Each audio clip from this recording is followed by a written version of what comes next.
Welcome to Conversations with Achievers. I'm your host, Robert White. I'm a mentor to owners, executives, and their teams, and CEO of Extraordinary People, LLC. I work with people that want to create extraordinary business performance with less stress, more joy, and more personal fulfillment. So sit back, relax, and prepare to learn from your peers as we explore what it takes in terms of attitudes, habits, and behaviors that achieve extraordinary results. Results for yourself, for your family, and your community.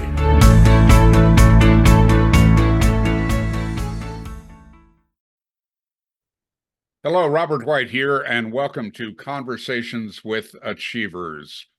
One of the supposed diseases of entrepreneurism is we like to do a lot of different things. I'm one of those people. I'm, you could say easily distracted, or you could make up something like I'm motivated in a lot of different directions. And our guest today is Tim Shaffer. Tim, I think right now probably his main game is around getting a much better price on tires, something very, very important in our mobile nation. And we'll have him tell you more about that later. But Tim, welcome to Conversations with Achievers. Let's find out about all of the different things, different places, different ways you're aiming your rather considerable energy. Great to be on, Robert. I really appreciate the time. Well, it's my great pleasure. And, you know, our goal here is to add some knowledge to people that are like you and me running companies. That's our primary audience.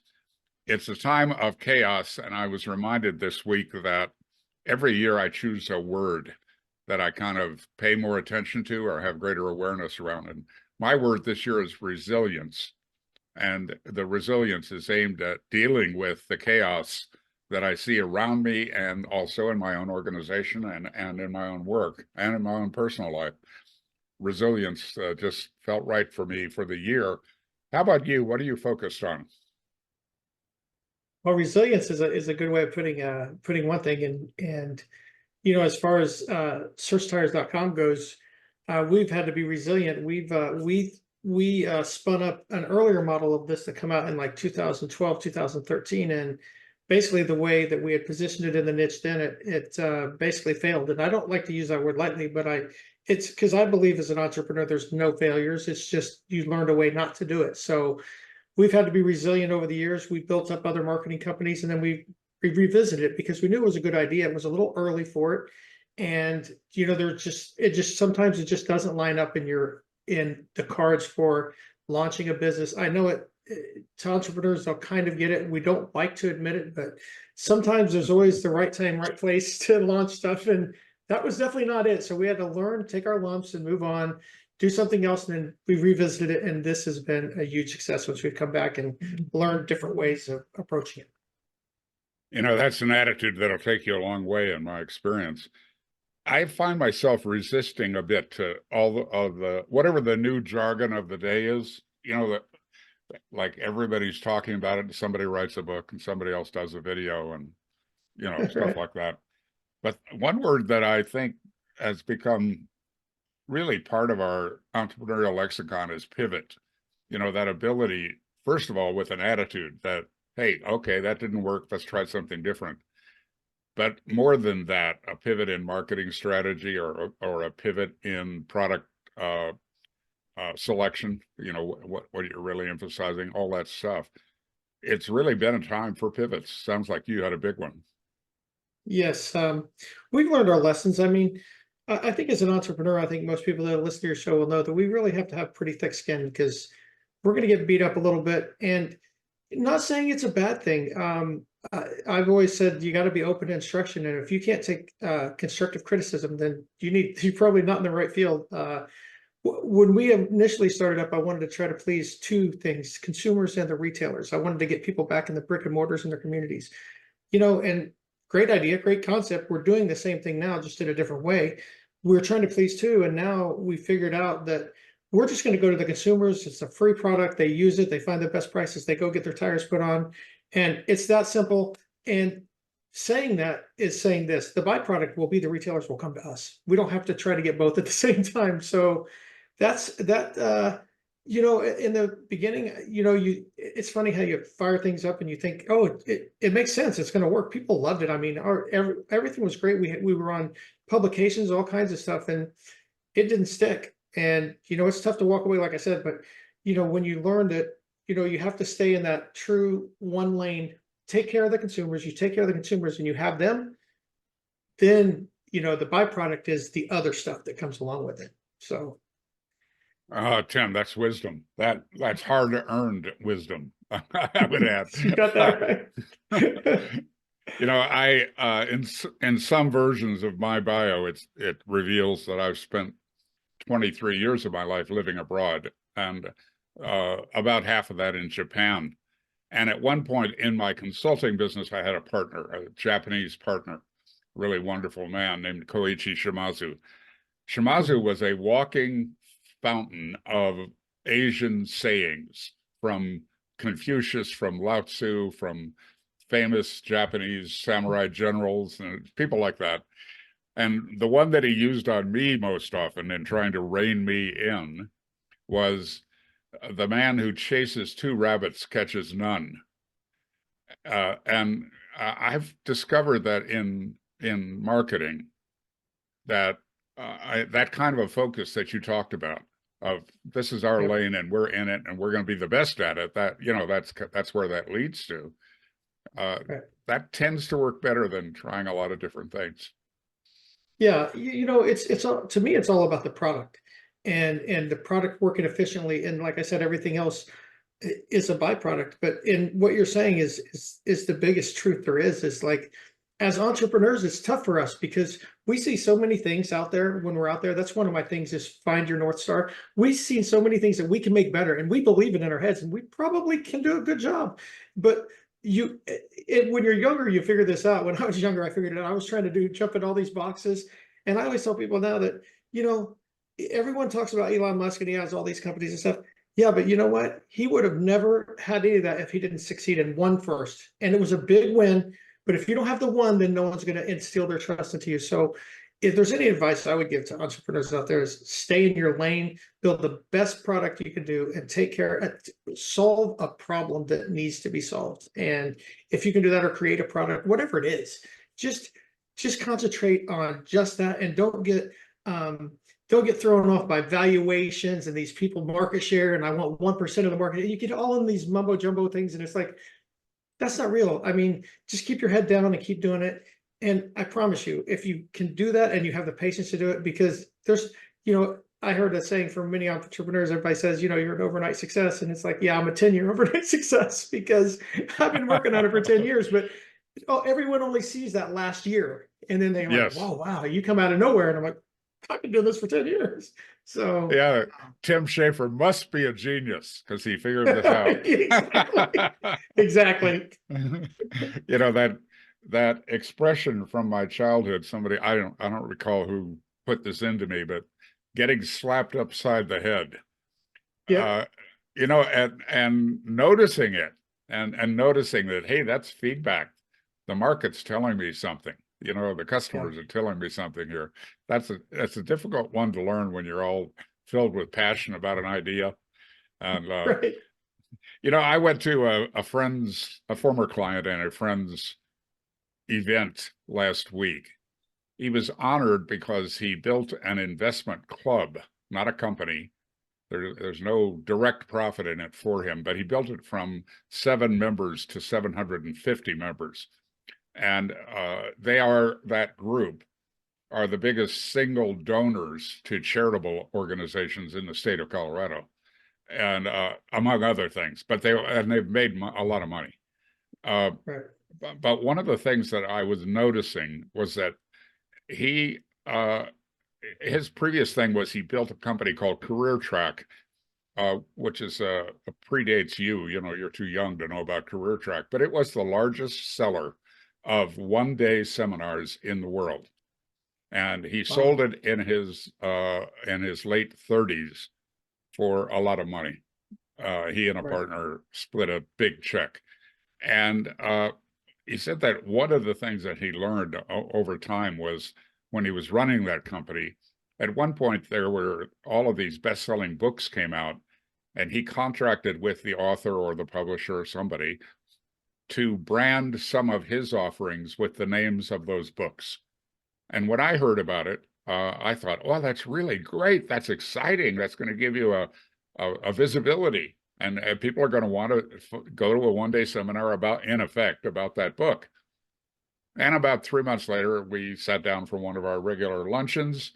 And I asked him about it, and he's looking at the menu. He didn't even look up. He said, "Oh, we canceled all of that." And I was just shocked. I thought it was such a great idea. And again, without looking up the menu, I said, "Why?" He said the numbers weren't right. Yeah. Next subject. Yeah. And I'll tell you something similar, kind of similar in the same vein. When we were building the original product, we had a very high profile CTO in it. And, we had our weekly meetings and team meetings, and I used to keep saying, well, I want this, and this is the way, because I'm a tire industry professional, and I know what it needs to have, right? I know. And we get into this third meeting, and he's pretty high profile, and he goes, hey, Tim, no disrespect, but no one cares what you're saying right now. I mean, you have this vision. We believe in it. We're on your team. However, what we do is we put it out there and we test it, and the consumer tells us what they want, and then that's what we do. So these are great ideas, but never be on a call and say, I know, because the only one who knows is when you put it out there and you test it in the market, they'll tell you what they want. And that's when you start building and growing, is when you listen to what that is. So have you had a mentor, a coach, or a voice in your life that helps cool you off on some things like that and remind you about staying in that lane? yeah, interestingly enough, I've been very lucky, because I think the big thing with the way it is today is I think there's not enough mentorship.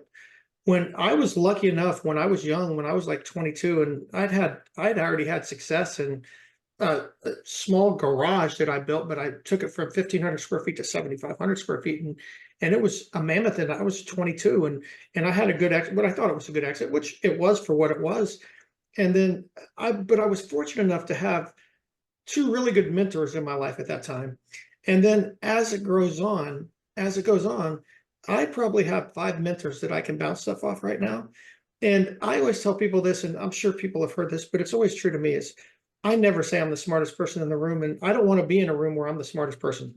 I want to be in the room where I can learn. And when I say that, I don't just mean just in like one niche. I mean, because I could be smart in one thing, but you want to surround yourself with people in different things. And that's how I constantly learn and stay on top of things, is I reach out for feedback from all these people, because it's great to get all that feedback and put it together and try to put your wraps on it. But as open mentors, it's a phone call. I mean, and I think a lot of people don't have that guidance. And the other thing that they don't have is they don't have someone that's willing to tell them the truth. If you can't go to your friends, you have to go to someone that could be objective and say, hey, I know you love it. However, these are some downfalls to it, and this is what could happen. Because as an entrepreneur, when you think of it and you're passionate about it, sometimes you blur out that, and it's good to have that come back in. And sometimes it hurts, but that's what needs to be done if you want to really be in your lane and build the best product. I think our listeners and me personally would be wise to follow that counsel. I've been inconsistent with that personally.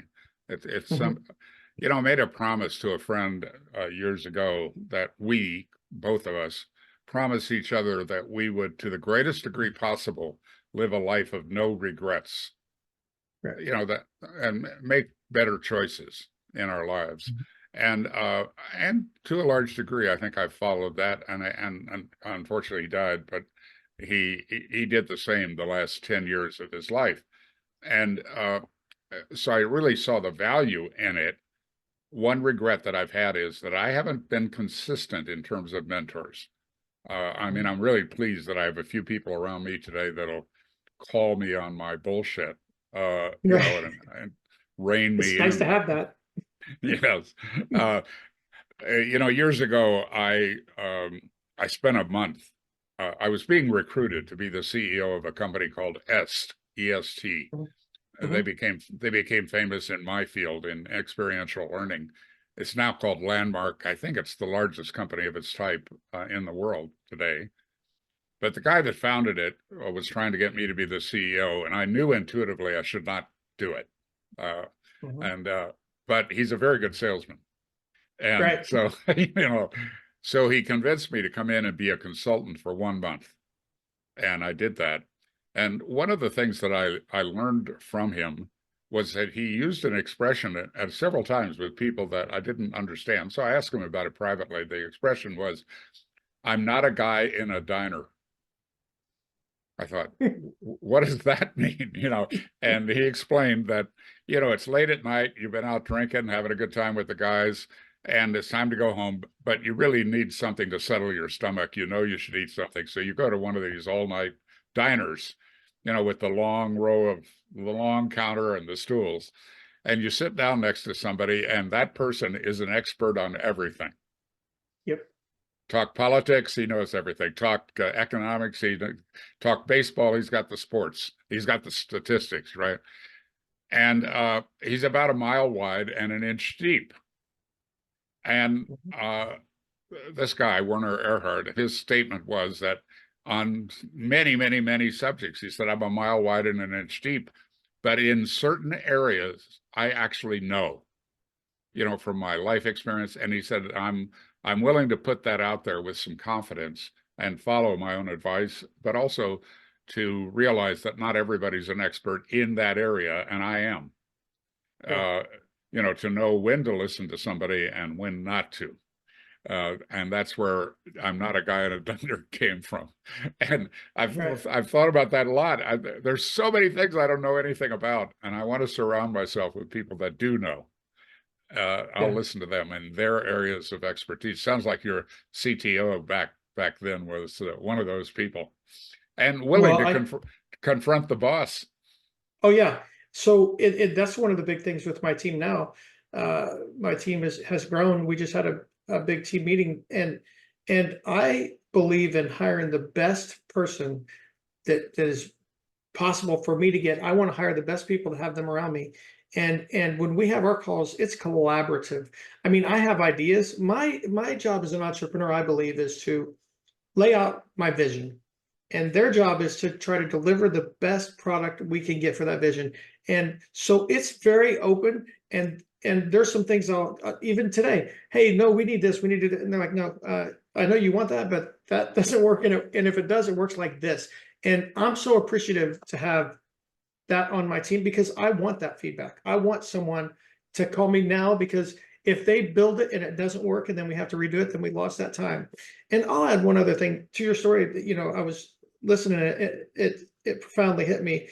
Is and I'm sure a lot of entrepreneurs have had this in their life, and I'm just gonna throw a piece of advice out there that really hurt me for about 3 years. The worst thing you can do as an entrepreneur is chase money. I took a deal once. I thought it was the best thing since sliced bread. And 1 month into that deal, I'm like, "Oh my God, I made the biggest mistake." And unwinding that deal cost me 3 years of my life of something else that I've lost an opportunity on. However, again, it's not a loss, because it's a learning opportunity of how these salesmen of some of these big PEs, VCs, and I won't say exactly what it was, but they can convince you to do things. And then what they tell you is not exactly what's on paper. And then you have to try to unwind that. So stay true to you and make sure you read everything, because Wow, the details are the devil's in the details. I can tell you that. you and I could talk for many more hours, but our time limit has come. Yeah. Tim, what requests do you have of my listeners, and how could they be in touch with you? Well, I can tell you this: if anybody is looking for tires, which is everybody needs tires at some point, you go to SearchTires.com. It's a great site. You put in your year, make, and model, or your size. Just hit search. It'll show you all your local retailers, and it shows you the prices out the door: mounted, balance, tax, disposal. You can choose 1, 2, 3. You can choose your retailers. Click to call, click for directions, or click to call, click for directions, or click to their website to make an appointment. All we do is try to be a tire matchmaker. And we just want to get you the best deal. There's no charge for anything. We're not collecting anything. We just want to get you the best, pass you on to the retailers. Because why I say that, I say this: I've been in brick and mortar for a long time, and And I like the retail stores, and there's a lot of these e-tailers that started selling these tires online. And what they're doing is they're selling the tires to the people, but they're sending them to the stores and turning them into installers. And I guess there's a place for everything, and I don't want to bash anyone. I'm just saying the people that are in communities and they're employing people in the communities and they're supporting Little League baseball teams, I want them to get the whole deal. If you don't have to order them and wait 3 days, if you have tires in stock, they can go today and get them put on and do that and help your community and help your Little League teams. And I'm originally from the Midwest, and I moved to Florida when I was 15, and I still have the Midwestern values. And I'll just say this: I want people to get the best deal, save the money. In these day and ages, you need to save every penny you can get. And some of our tire prices we save our average customer $111 on a set of 4 tires. And some of them are up to $300 for the same tire that they get from one place to another. So that's what we're trying to do. That's what we're passionate about. And you can get me at SearchTires.com. There's a place at the bottom. You can click on it, and it'll send the emails come to me. They don't go to anybody else. They come to me. I read every email I get. So I'm passionate about that, and it shows through when I talk about it and I run on about it. But I love the platform we've built, and I love inspiring brick and mortar communities, and I'll put all that together. It's for a good cause. Tim, thank you so much. You shared a lot of wisdom with our audience today, and I appreciate it very much. I'd love to find something to do with you. I'm about as far away from, first of all, geographically, but more than that, I'm a long way from tires and cars and all those things that require actual physical effort. But look, if there's anything I can do for you, I'd love to do it. I'd love to spend several more hours with you. Maybe we should do this again sometime. Oh, absolutely. I'd be definitely open to it. I love talking about the entrepreneurship roller coaster and all the things we've lived, because a lot of us have experienced the same things. SearchTires.com. That's how you get in touch. Tim, thanks again. Thanks, Robert. Really appreciate your time. Thanks so much for joining us for Conversations with Achievers. If you or someone you know would make a good guest for this weekly show, the details are at therobertwhite.com and click on podcasts. I'm looking for businessmen and women with a story to tell, stories that might benefit other owners and executives. If you got some value from this program, I'd really appreciate you sharing about it on social media, and just mentioned www.therobertwhite.com. Of course, subscribing means you won't miss a show, and rating the podcast positively will leave Robert smiling. I'm building a movement here for leaders who want to succeed in business, succeed with their families, have fun, and contribute toward making the world a better place. It's special to me that you chose to listen. I look forward to connecting again next week. Remember, reach out to me anytime with any questions or concerns at therobertwhite.com. Bye for now.